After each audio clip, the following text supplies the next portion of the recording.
Como vimos, en la etapa de gastrulación se forma el intestino primitivo o arquenterón y las capas germinales. A la gastrulación le sigue la etapa de organogénesis. Génesis significa origen, es cuando se forman los órganos del animal. En esta etapa el embrión crece y las capas germinales dan origen a los distintos tejidos. Es decir, que hay diferenciación celular, puesto que se define el destino de las células. Recuerden que estamos utilizando al sapo como modelo para estudiar el desarrollo embrionario. Destaco esto porque por regla general los deuterostomados, como el sapo, poseen desarrollo indeterminado, es decir, que la especificación de las células es condicionada. El entorno celular condiciona o define el destino de otras células. En los animales con desarrollo determinado, la especificación es autónoma o independiente del entorno celular, y el destino celular ya está fijado desde la cigota. Esto ocurre en los animales protostomados. Como el sapo es un animal deuterostomado, al principio las células son totipotentes, pero al avanzar el desarrollo embrionario, el destino de los blastómeros se restringe y se fija. Los tejidos que se forman entonces se asocian en órganos generándose formas ordenadas. A esto llamamos morfogénesis.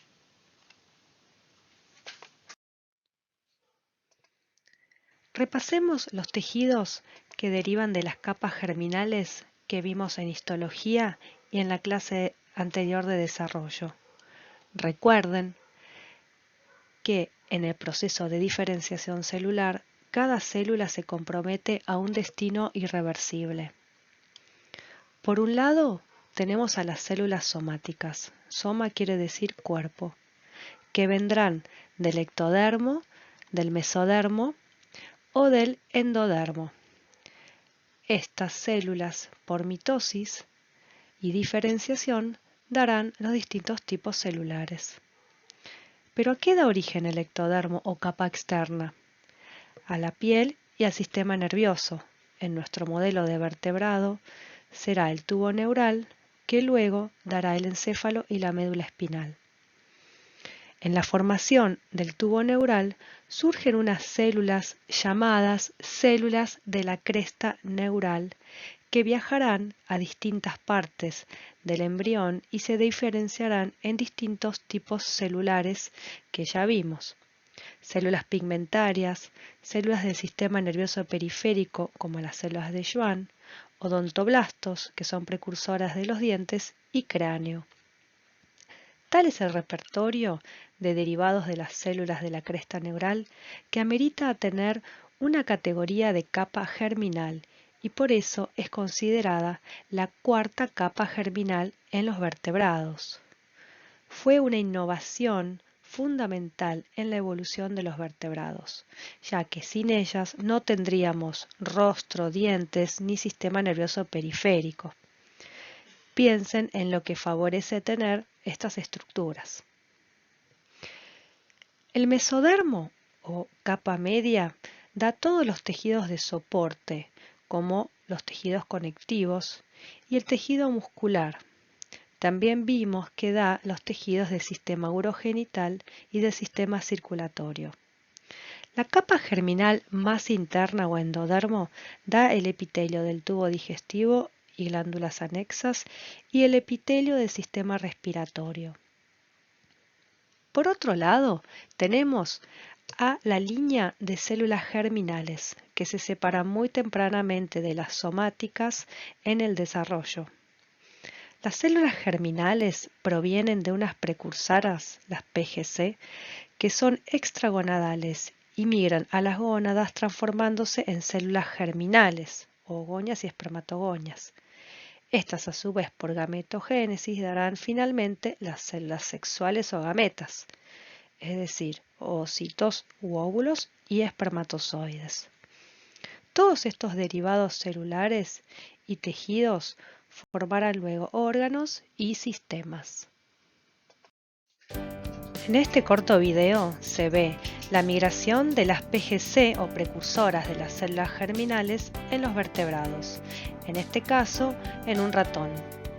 Migran del endodermo del saco vitelino hacia las gónadas en formación. En este camino proliferan y en las gónadas se transforman en oogonias o espermatogonias.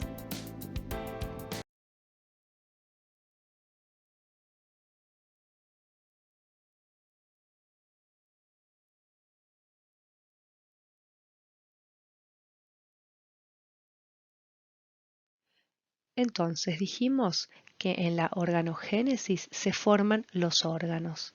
En los cordados, un órgano fundamental es la notocorda, en verde, que funciona como un centro inductor de estructuras, además de ser el esqueleto axial embrionario. Veremos en detalle cómo la notocorda induce la formación del tubo neural. La notocorda no es parte del tubo neural, solo influye en su formación. Volvamos a la gástrula en 3 dimensiones. Ubiquen la notocorda y el ectodermo en violeta. Vean cómo el ectodermo dorsal ahora es de color celeste. Vean cómo ese ectodermo se va a transformar en placa neural. La notocorda produce una proteína de señalización que de forma parácrina llega al ectodermo dorsal neural, el cual se aplana formando la placa neural. Esta placa neural también está marcada en los cortes transversales del embrión. La placa se hunde en su zona media y forma un tubo que luego se cierra dando el tubo neural. En el esquema también está señalado el arquenterón y el mesodermo que en los vertebrados surge del techo del arquenterón. Vean que es de forma maciza y luego se ahuecará dando una cavidad secundaria. Haremos una ampliación a la zona dorsal de este embrión para verlo en la siguiente diapositiva con más detalle. Presten atención cómo se pliega e invagina la placa neural por inducción de la notocorda. Las crestas neurales se fusionan cerrando el tubo en este proceso de neurulación. Se ve cómo se separa el tubo del resto del ectodermo. Este es el tubo neural.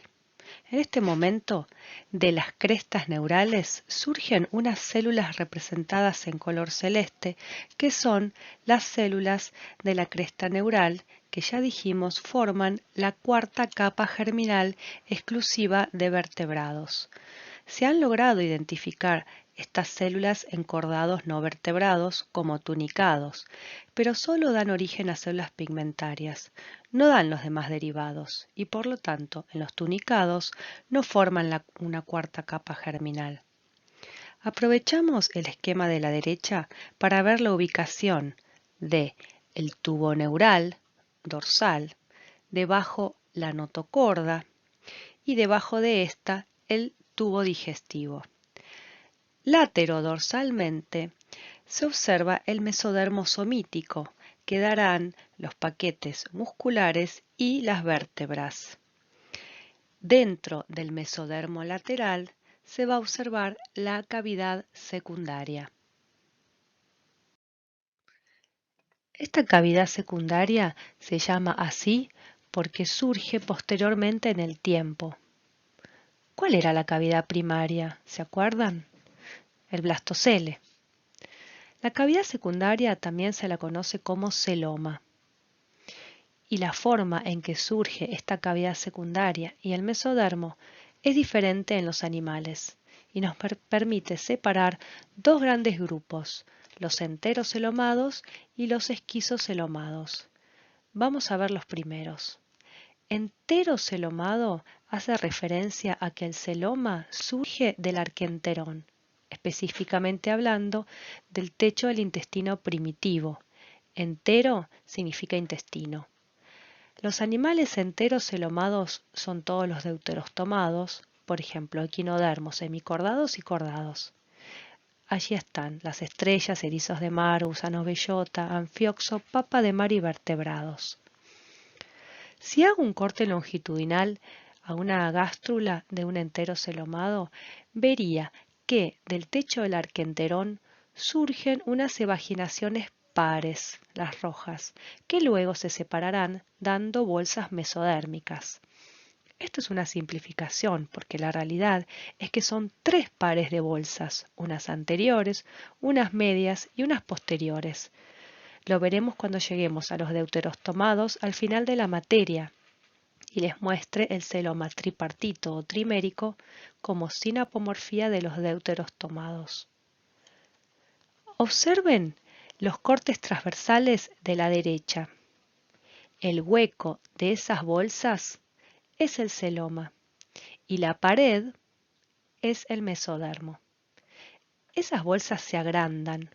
Una parte se pegará al endodermo y dará la musculatura y el conectivo asociado al tubo digestivo. A esa parte se la llama hoja visceral del mesodermo, mientras que la hoja parietal del mesodermo, parietal por pared, se pegará al ectodermo y dará el tejido conectivo, cartílago y hueso de las extremidades. Es importante que noten que el mesodermo proviene del endodermo. En los esquizocelomados, el mesodermo también surge del endodermo, pero de otra región, y el proceso es diferente. Esquizo significa rajadura o ruptura. Piensen en la esquizofrenia, en donde hay una ruptura de las funciones psíquicas.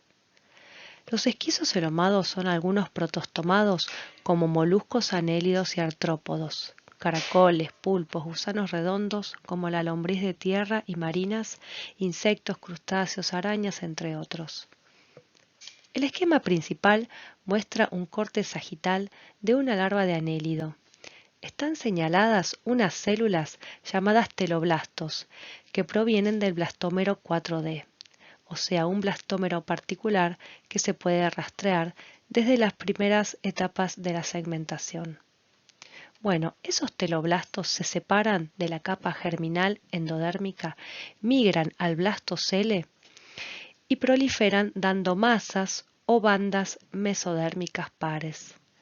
Se ven estas bandas mesodérmicas en los cortes transversales. Posteriormente, por apoptosis, mueren las células del interior de estas bandas y el proceso se llama esquizocelia. De este modo se ahuecan, originando el celoma. Es decir, que en los esquizocelomados primero surge el mesodermo macizo y luego, en el tiempo, surge el celoma. ¿De dónde surge entonces el mesodermo en los protostomados? De los teloblastos. No hay teloblastos en enterocelomados. De todos modos, observen que el resultado es un animal celomado.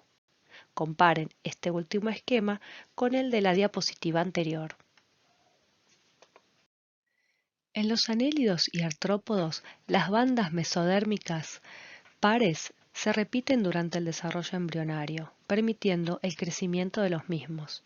Estos animales son metaméricos, porque poseen una repetición seriada de segmentos que tienen un mismo origen genético durante el desarrollo embrionario. En el esquema de la izquierda se ven las primeras 2 bandas mesodérmicas, formadas a partir de teloblastos. Esto sucede en la parte posterior del animal. En una etapa siguiente, por esquizocelia, se ahuecan las bandas formando el celoma. Luego, otros teloblastos migrarán y darán nuevas bandas mesodérmicas, señaladas con el número 2, que posteriormente se ahuecarán. Esto se repite varias veces, permitiendo el crecimiento del embrión en su zona posterior. A este crecimiento se lo denomina teloblástico. Cuando las bolsas celómicas contiguas se tocan, forman septos. Estos separan los segmentos. Piensen en una lombriz que se ve anillada. Cada anillo es un segmento o metámero que se formó durante su desarrollo. Volveremos a esto cuando vean Anélida. Como no hay un ancestro común entre anélidos y artrópodos, se dice que la metamería surgió de manera independiente en estos metazoos. Es más, los cordados también son metaméricos. Por ejemplo, nosotros tenemos vértebras, paquetes musculares que acompañan, nervios seriados. Recordar que no tenemos teloblastos, lo que refuerza la idea de que la metamería surgió de modo independiente en los animales metaméricos. Ahora, ¿todos los metazoos son celomados? Y otra pregunta, ¿todos poseen tubo digestivo completo? Para responder estas preguntas, primero dejemos de lado a las esponjas que no poseen tejidos verdaderos y tampoco tienen capas germinales, obviamente. Vamos a comparar entonces a los eumetazoos o verdaderos animales, comenzando por los radiados, que no es una categoría taxonómica, sino que simplemente agrupa a los animales con simetría radial y dos capas germinales, diblásticos o diploblásticos, como los nidarios y ctenóforos. Veremos en la materia a los primeros, que incluyen a las medusas o aguas vivas y a los pólipos como las anémonas y la hidra. Estos animales poseen endodermo y ectodermo. No se forma mesodermo. Si hay una capa media, es de origen ectodérmica y se la llama mesoglea. Como no hay mesodermo, tampoco hay celoma. Estos animales carecen de tubo digestivo completo, solo poseen un saco ciego con una única abertura que es la boca. El otro grupo, los bilaterales, poseen tres capas germinales, ectodermo, mesodermo y endodermo, y son los triblásticos o triploblásticos. Bueno, acá también están los vertebrados, que realmente son tetrablásticos, pero ciertamente tienen tres capas germinales que mencioné. Podemos separar a los bilaterales en tres grupos. Estas divisiones no tienen sustento filogenético, sino que se basan meramente en su organización corporal. Los acelomados, como lo indica su nombre, son los que carecen de celoma. El prefijo a es que no posee. Por ejemplo, estos son los gusanos planos, como los platihelmintes. Acá tenemos una planaria.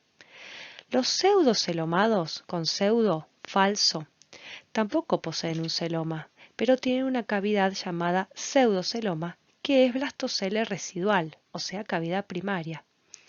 Ejemplo, nematodos.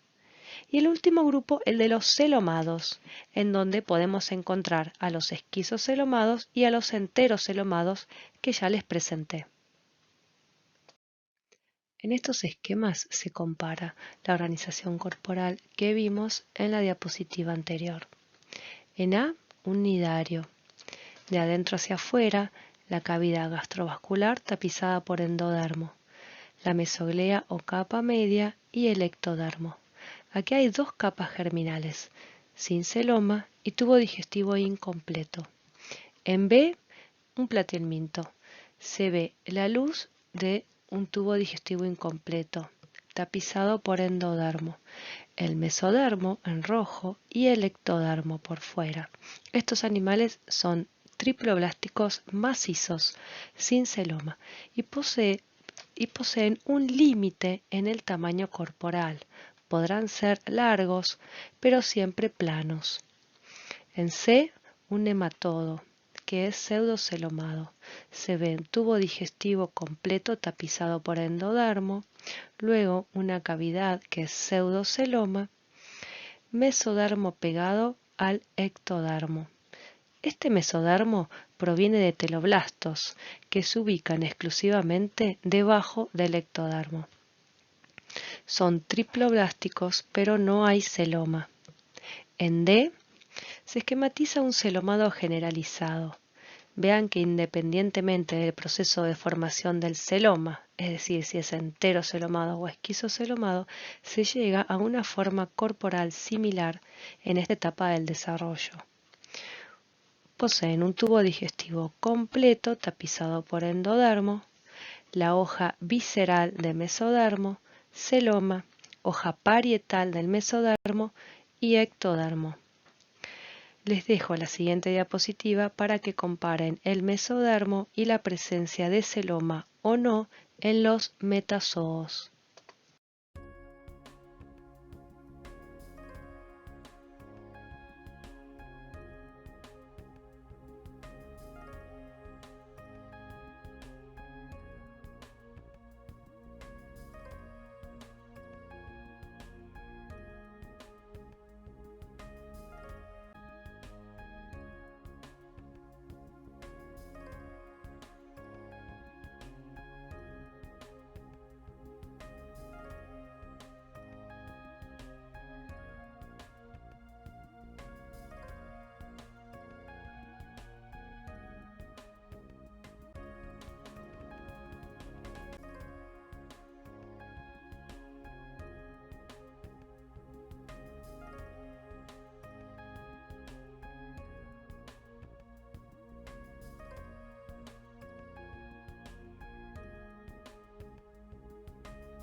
Con todo lo explicado hasta aquí estamos en condiciones de enumerar las características que diferencian a los dos clados de los bilaterales, que son los protostomados y los deuterostomados.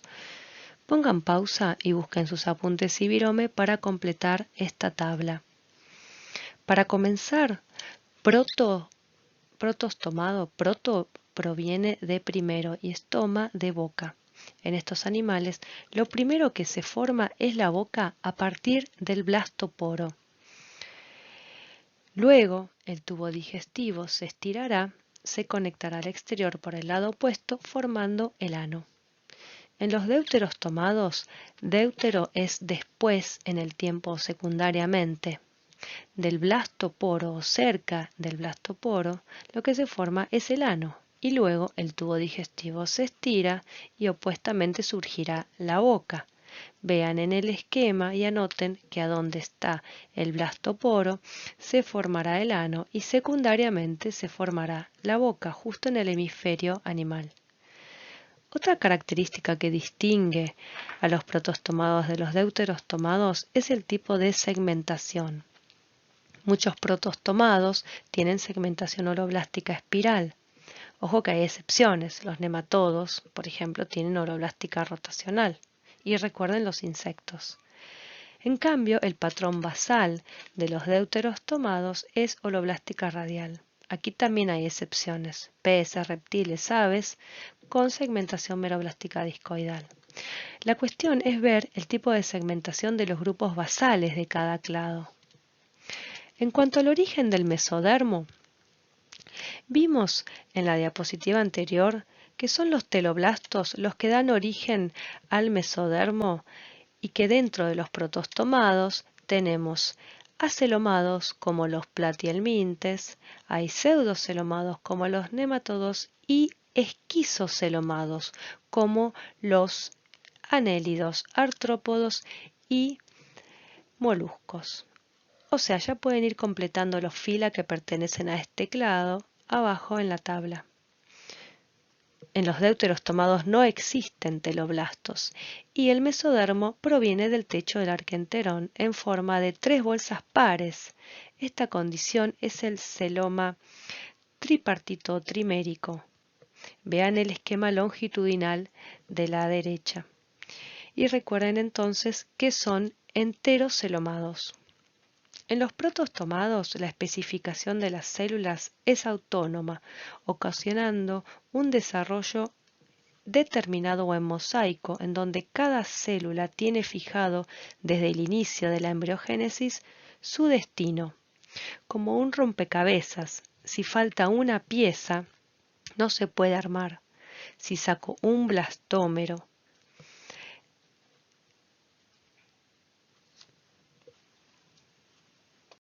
vean que aquí se retira un blastómero, el embrión es inviable.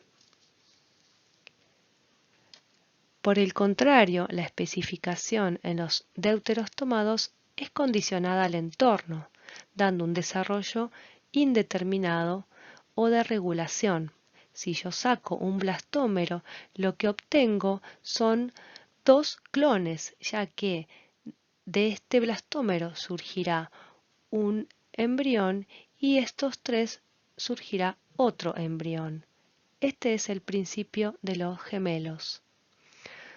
Dentro de los deuteros tomados tenemos a los equinodermos, a los semicordados y a los cordados. Independientemente de cómo es el desarrollo embrionario, todos tienen algo en común. El embrión debe funcionar desde que empieza su formación. Pero ¿cómo hace esto si aún no está formado? Interviene allí el citoplasma de la gameta femenina, que le dio origen a la cigota. Es fundamental el contenido citoplasmático del oocito, por eso es una célula grande. Durante la oogénesis se acumulan no solo reservas energéticas, sino también ribosomas y unas moléculas llamadas determinantes morfogenéticos, que son mensajeros, RNA de transferencia y proteínas del genoma del oocito, o sea, del genoma materno. Este es el primer cuidado materno. Apenas se forma la cigota, estos determinantes morfogenéticos van a permitir la síntesis de proteínas, también maternas, que dirigirán el desarrollo embrionario temprano. Es por eso que las primeras divisiones mitóticas son tan regulares y sincronizadas. A partir de cierto momento se activa el genoma de la cigota y dejan de estar sincronizadas las divisiones mitóticas. Mencionamos también que las células se diferencian, pero ¿cómo es que ocurre esto? A nivel molecular hay ciertas proteínas que son secretadas y funcionan como moléculas de señalización. Estas a su vez activan factores de transcripción. Ustedes ya saben que los factores de transcripción son proteínas que se unen a promotores de ciertos genes que los encienden y apagan activando o inhibiendo su transcripción. Por lo tanto, los factores de transcripción afectan genes de identidad celular, permitiendo así que ciertas células se diferencien en un tipo celular determinado. Uno de los genes embrionarios clave que se encienden en el desarrollo son los genes Hox o genes homeóticos. Estos son genes maestros que indican en dónde y en qué momento se forman ciertas estructuras del cuerpo y así definen el patrón corporal en el eje antero-posterior, es decir, que son fundamentales para la correcta organogénesis. Estos genes se han conservado en la evolución. En la mosca, por ejemplo, se pueden ver que están ubicados en un solo cromosoma y el orden de las estructuras que se forman en la mosca es el mismo en el que están ubicados estos genes en el cromosoma. En el humano, los genes Hox están en 4 cromosomas. Ojo que estos genes no dicen cómo va a ser, por ejemplo, el miembro anterior, sino que va a indicar a dónde va a estar ubicado en el cuerpo. Una vez que concluyó la organogénesis y finalizó entonces el desarrollo embrionario, se producirá la eclosión en caso de que sea una especie ovípara o el nacimiento si el desarrollo fue intrauterino o dentro del oviducto, como en las especies vivíparas. Si lo que surge es un juvenil, se habla de desarrollo directo, Este crecerá y madurará sexualmente al convertirse en adulto. Si en cambio se obtiene una larva, ésta sufrirá metamorfosis y se convertirá en juvenil y luego en adulto. Esto es desarrollo indirecto. Las ventajas de poseer una fase larval en un ciclo de vida es que permite la dispersión de esta especie en el ambiente, pudiendo conquistar nuevos ambientes. Además, posee una morfología diferente a la del adulto y seguramente la larva ocupe nichos y tenga hábitos completamente distintos a los del adulto, evitando así la competencia. Les dejo aquí un repertorio de larvas que veremos en la materia. Larva plánula de nidarios, larva nauplius de crustáceos, trocófora de poliquetos y moluscos, belígera de moluscos gasterópodos y moluscos bivalvos, larva de mosquito, larva de oruga de mariposa, larva de equinodermos, larva de papa de mar y larva de anfibios, también llamada renacuajos. Como parte práctica verán la larva nauplius de un crustáceo cosmopolita. Este habita ambientes hipersalinos como las salinas, que son cuencas hidrogeográficas con alta evaporación, a donde llegan aguas saladas. Las larvas nauplius se utilizan en la cría de peces como fuente de alimento para larvas de peces. Vamos a ver entonces el ciclo de vida de la artemia. Los adultos se distinguen. El macho posee grandes antenas y la hembra un saco ovígero. Este es parte de su sistema reproductor. Puede contener huevos y allí mismo eclosionan, emergiendo larvas nauplius. A esto se lo conoce como ovoviviparidad. Si las condiciones ambientales son desfavorables, la hembra produce unos embriones enquistados que se llaman quistes de resistencia que permanecen en diapausa resistiendo las condiciones adversas, por ejemplo, sequía o congelación. Y solo si retornan las condiciones favorables seguirá el desarrollo dentro de este huevo, eclosionando finalmente una larva nauplius. O sea que a esta vía se la conoce como reproducción por oviparidad. Como sea, la larva nauplius, que vimos ya en la primera parte de la clase de desarrollo, es muy particular. Posee forma triangular. Se ve anaranjada en su interior por el vitelo. Tiene 3 apéndices birramosos, antenas 1, antenas 2 y mandíbulas, que utiliza en la locomoción y captura de alimento, y un ojo impar llamado ojo nauplius. Es una larva planctónica que en un principio se alimenta de vitelo y luego captura algas en suspensión. Esta larva comienza a crecer por metamería, transformándose entonces en un juvenil. Este es un animal segmentado con 2 ojos, 2 pares de antenas birramosas, mandíbulas, maxilas y apéndices birramosos en el tórax. Estos colaboran con la captura de algas unicelulares. Ocurre aproximadamente al 5.º día de nacer. Luego, machos y hembras se diferenciarán. Recuerden el dimorfismo sexual entre ellos. Y la reproducción en estos entonces será biparental.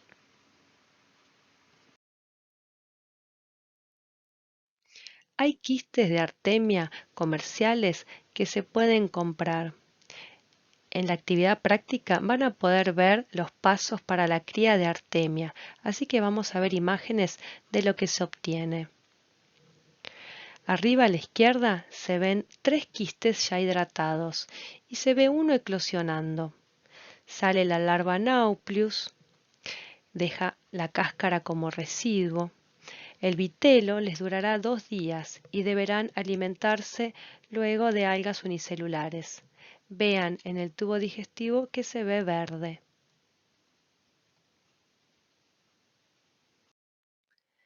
En este video se ve el ciclo de vida de la artemia desde larva. Esta larva Nauplius tiene los apéndices que utiliza durante la locomoción. A medida que crece, se alimenta de microalgas, se observa su tubo digestivo de color verde y se ve cómo defeca de ese mismo color.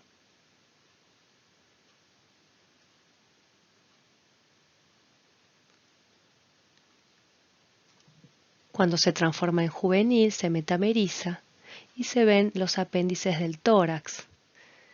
Estos los utiliza en la captura del alimento que llegará a la boca. Observen los ojos y el ojo Nauplius.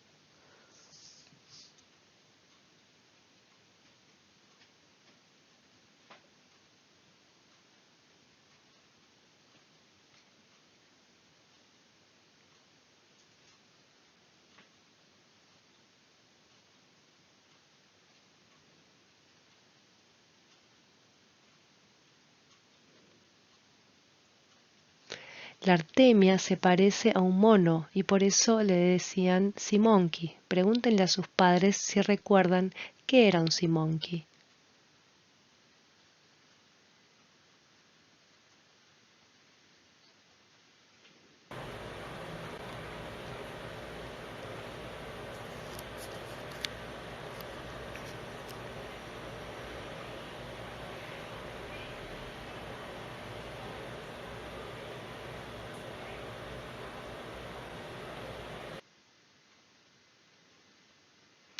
Y llegamos a la etapa adulta, en este caso es una hembra.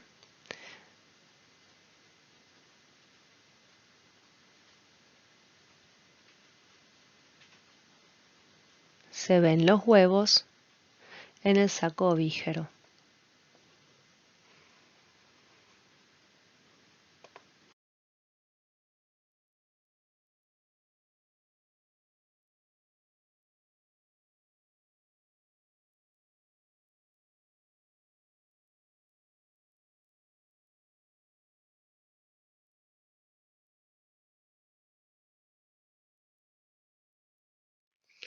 Y para terminar con esta clase, unos últimos conceptos que usaremos en ocasiones. El término heterocronía fue acuñado por Ernst Haeckel y se refiere a la alteración del ritmo al que se dan los procesos de desarrollo. Es decir, es el cambio en la duración o en la tasa de desarrollo de un organismo o de sus partes, siempre comparando ontogenias de organismos emparentados. Por ejemplo, anfibios con cola, los del grupo de los urodelos, como la salamandra común, comparada con el axolote, una salamandra mexicana. Si uno estudia la historia de desarrollo u ontogenia de estos animales, verá que el axolote adulto alcanza madurez sexual, pero retiene caracteres larvales, como branquias y cola, similares a las de un renacuajo. Un resultado de la heterocronía es la pedomorfosis, que significa forma de niño, ped por pediatría. Existen dos tipos de pedomorfosis. La neotenia, cuando se retrasa el desarrollo de estructuras somáticas mientras el sistema reproductor se forma a tiempo usual. Esto es lo que sucede en el axolote. Fíjense que mantiene las estructuras larvales como branquias y la cola. Y el otro tipo de pedomorfosis es la progénesis, que es cuando se acelera el desarrollo de los órganos sexuales con una consecuente maduración sexual precoz. La foto entonces muestra el axolote o la salamandra neoténica, con ese aspecto larval en su estado adulto. No atraviesa metamorfosis típica de anfibios. Pero si el río a donde vive se seca o si experimentalmente lo sometemos a concentraciones adecuadas de tiroxina, sufre metamorfosis, perdiendo todas las características larvales.